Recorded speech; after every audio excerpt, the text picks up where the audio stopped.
Assalamualaikum warahmatullahi wabarakatuh.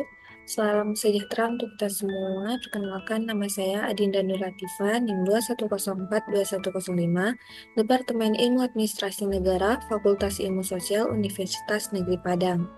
Yang terhormat, dosen pengampu mata kuliah Administrasi Perusahaan Pabrik, Ibu Yulia Hanaselina, SIP MAP, dan Ibu Sinta Westika Putri, MAP. Video ini dibuat untuk memenuhi tugas mata kuliah administrasi perusahaan pabrik, yakni tugas review artikel dengan 3 pertanyaan yang dijawab. Artikel yang akan saya review adalah artikel yang ditulis oleh Reza Yamora Siregar yang berjudul Perbedaan Risiko pada Perusahaan BUMN atau BUMD dan non-BUMN atau BUMD. Pada video kali ini akan membahas mengenai latar belakang artikel, konsep manajemen risiko, profil risiko, dan kesiapan manajemen risiko. Pada materi pertama mengenai latar belakang. Kemampuan adaptasi suatu perusahaan dapat terlihat dari seberapa cepat perusahaan tersebut merevisi rencana strategis, model operasi, dan proses pengambilan keputusan sesuai dengan perubahan fundamental lingkungan bisnisnya, baik dalam maupun luar perusahaan. Kemampuan adaptasi ini membutuhkan komitmen penuh yang fleksibel, sinergi, dan kontingensi seluruh stakeholder perusahaan, sehingga agensi cost dapat maksimal. Kemampuan ini haruslah saling terhubung pada setiap level manajerial di perusahaan, sehingga sinkronisasi perusahaan strategis dapat selaras dengan pengambilan keputusan di perusahaan. Kemampuan adaptasi ini membutuhkan satu syarat penting, yaitu mengenali risiko perusahaan. Manajemen risiko menjadi hal yang sangat penting dalam menjamin pencapaian tujuan perusahaan, baik memaksimalkan laba, free value atau market value, market segment, survive, competition, grow, and development, dan tujuan jangka pendek dan panjang. Identifikasi risiko, pengukuran risiko, solusi, atau mitigasi dan pemantauan risiko adalah elemen kunci manajemen risiko di perusahaan. Suatu perusahaan dikatakan memiliki sistem manajemen risiko yang baik apabila perusahaan tersebut mampu mengidentifikasi risiko, mengetahui penyebabnya, menilai dampaknya, dan sanggup memitigasi risiko bisnis yang dihadapi perusahaan di masa depan. Penerapan manajemen risiko merupakan salah satu prinsip tata kelola perusahaan yang baik. Penerapan manajemen risiko pada BUMN bertujuan untuk melindungi dan menciptakan nilai bagi BUMN. Perusahaan BUMN wajib menerapkan manajemen risiko secara efektif untuk meningkatkan nilai-nilai perusahaan. Menurut Peraturan Menteri Badan Usaha Milik Negara tentang Pedoman Tata Kelola dan Kegiatan Korporasi Signifikan BUMN tahun 2023. Kemudian materi mengenai konsep dan definisi manajemen risiko. Para pakar menjelaskan pengertian risiko dengan berbeda-beda, tetapi mengarah ke makna yang sama. Vaughan menjelaskan beberapa pengertian risiko sebagai berikut. Risiko merupakan chance kerugian, risk in the chance of loss. Kemudian yang kedua, risiko adalah kemungkinan kerugian. Risk is the possible of loss. Yang ketiga, risiko adalah ketidakpastian. Risk is uncertainty. Yang keempat, risk merupakan penyebaran hasil aktual dari hasil yang diharapkan. Dan yang terakhir adalah risiko adalah probabilitas suatu hasil yang berbeda dari harapan. Kementerian BUMN mendefinisikan manajemen risiko sebagai serangkaian prosedur dan metodologi terstruktur yang digunakan untuk mengidentifikasi, mengukur, memperlakukan, dan memantau risiko yang timbul dari seluruh kegiatan usaha BUMN, mencakup sistem pengendalian intern dan tata kelola integrasi. Manajemen risiko di organisasi menjadi dasar dalam menciptakan nilai organisasi dan melindunginya secara keseluruhan, agar sejalan dengan tujuan yang ingin dicapai.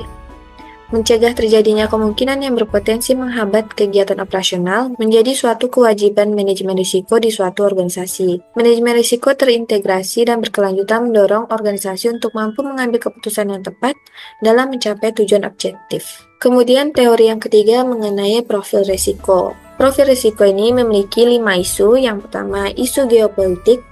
Yang kedua, isu makroekonomi global. Yang ketiga, isu sosial. Yang keempat, isu alam. Dan yang terakhir adalah isu internal perusahaan yang beragam. Isu geopolitik yang mengakibatkan keberadaan komoditas dan energi menjadi langka dengan harga yang tidak stabil. Kelima, risiko yang mungkin terjadi pada isu geopolitik ini adalah yang pertama, risiko gangguan rantai pasok material produksi. Yang kedua, risiko kenaikan ongkos produksi dan harga komoditas dan energi. Yang ketiga, risiko kenaikan harga BBM dan TDL. Yang keempat, risiko kegagalan pemasok dalam menyediakan material. Dan yang terakhir adalah risiko kegagalan produksi. Isu yang kedua yaitu isu makroekonomi global. Isu makroekonomi global yang mengarah pada potensi resesi dunia dapat menimbulkan ketidakstabilan pasar maupun keterlambatan pertumbuhan di berbagai negara yang kemudian disikapi oleh kebijakan moneter dan fiskal. Kelima risiko yang termasuk dalam isu makroekonomi ini adalah yang pertama, risiko kenaikan ongkos produksi dan pelemahan nilai tukar rupiah terhadap US dollar. Yang kedua, risiko kenaikan biaya pendanaan atau modal. Yang ketiga, risiko peningkatan kredit macet atau penurunan likuiditas.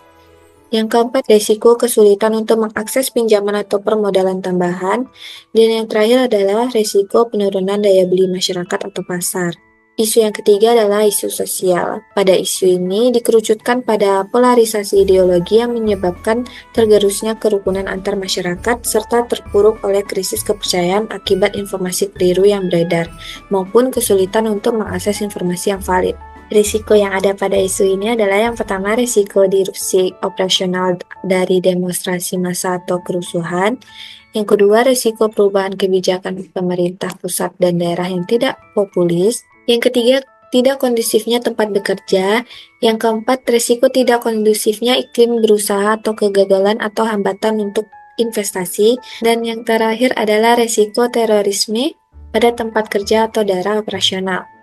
Yang selanjutnya adalah isu alam. Isu alam yang menjadi kekhasan dalam negeri seperti gempa bumi, gunung meletus, topan, dan kebakaran hutan yang kemudian diperburuk oleh berbagai dampak yang ditimbulkan oleh perubahan iklim, sehingga mempengaruhi berbagai lapisan masyarakat. Pada isu ini terdapat risiko yang pertama, risiko bencana alam pada lokasi operasional atau kantor cabang. Yang kedua, risiko terganggunya rantai pasok dan pasar. Yang ketiga, risiko kecelakaan kerja. Yang keempat, risiko kegagalan dalam efisiensi biaya. Dan yang terakhir adalah risiko gangguan terhadap aspek operasional lainnya.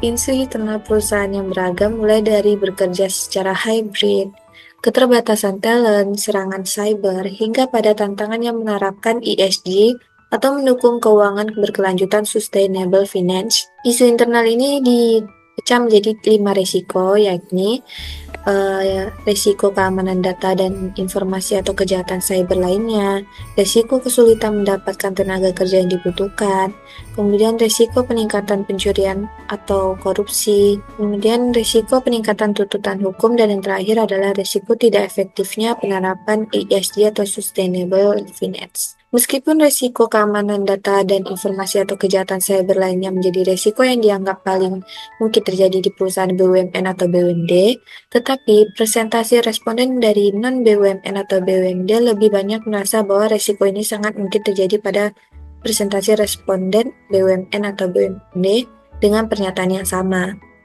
Begitu pula dengan risiko ini bagi perusahaan, di mana 59,74% responden dari perusahaan non-BUMN atau BUMD menilai bahwa risiko ini sangat berdampak bagi perusahaan. Sedangkan hanya 42,38% responden dari perusahaan BUMD atau BUMN dengan pernyataan yang sama. Materi selanjutnya adalah kesiapan menghadapi risiko. Perusahaan BUMN atau BUMD mayoritas membutuhkan peningkatan kapasitas SDM untuk mengelola risiko. Berdasarkan artikel yang terlihat bahwa keterbatasan kapasitas internal sebagai tantangan terbesar organisasi disusul oleh isu permasalahan yang lain lebih mendesak. Hasil survei mengatakan bahwa banyak perusahaan BUMN atau BUMD merasa sangat siap dalam menghadapi risiko. Hal ini tidak terlepas dari kompetensi SDM di bidang manajemen risiko. Seperti yang dijelaskan bahwa kompetensi SDM di bidang manajemen risiko perusahaan BUMN atau BUMD sudah bagus, dan perusahaan BUMN atau BUMD menggunakan teknologi atau sistem informasi manajemen risiko yang lebih baik. Presentasi responden yang merasa perusahaannya menggunakan teknologi atau sistem informasi manajemen risiko yang baik secara signifikan lebih banyak. Mayoritas responden BUMN atau BUMD menilai bahwa perusahaannya lebih baik dalam menjalankan kebijakan dan prosedur manajemen risiko.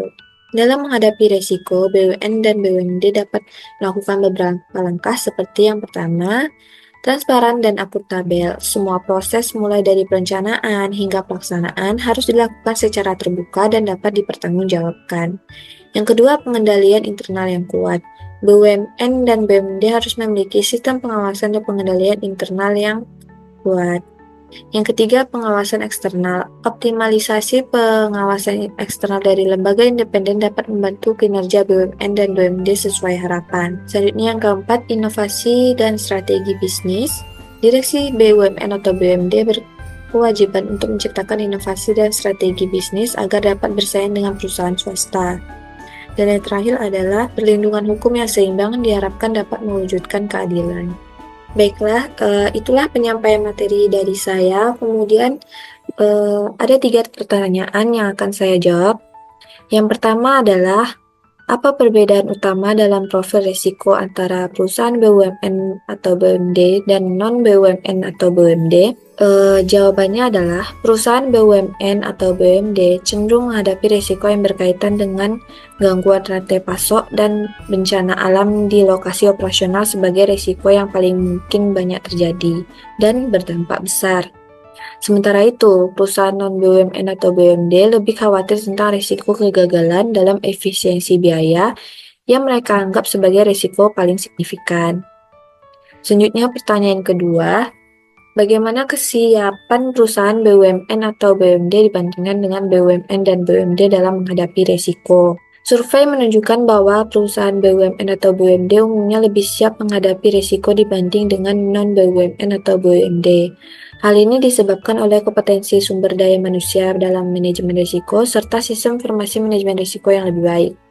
Sektor-sektor seperti asuransi dan jasa keuangan di BUMN atau BUMD menunjukkan kesiapan yang lebih tinggi dibandingkan dengan sektor-sektor lain di non-BUMN atau BUMD. Kemudian pertanyaan yang ketiga yaitu, apa dampak dari pengelolaan risiko yang tidak efektif pada perusahaan BUMN atau BUMD dan non-BUMN atau BUMD? Pengelolaan risiko yang tidak efektif dapat mengakibatkan kerugian finansial yang signifikan dan mempengaruhi reputasi perusahaan. Untuk BUMN atau BUMD, kerugian tersebut dapat berimplikasi pada keuangan negara. Sedangkan untuk non-BUMN atau BUMD, kerugian lebih berfokus pada dampak bisnis dan keberlanjutan operasional. Karena itu, manajemen risiko yang baik sangat penting bagi dua jenis perusahaan tersebut. Baiklah, sekian presentasi review artikel yang dapat saya sampaikan. Mohon maaf jika ada kesalahan penyampaian. Terima kasih. Wabillahi taufiq wal hidayah. Assalamualaikum warahmatullahi wabarakatuh.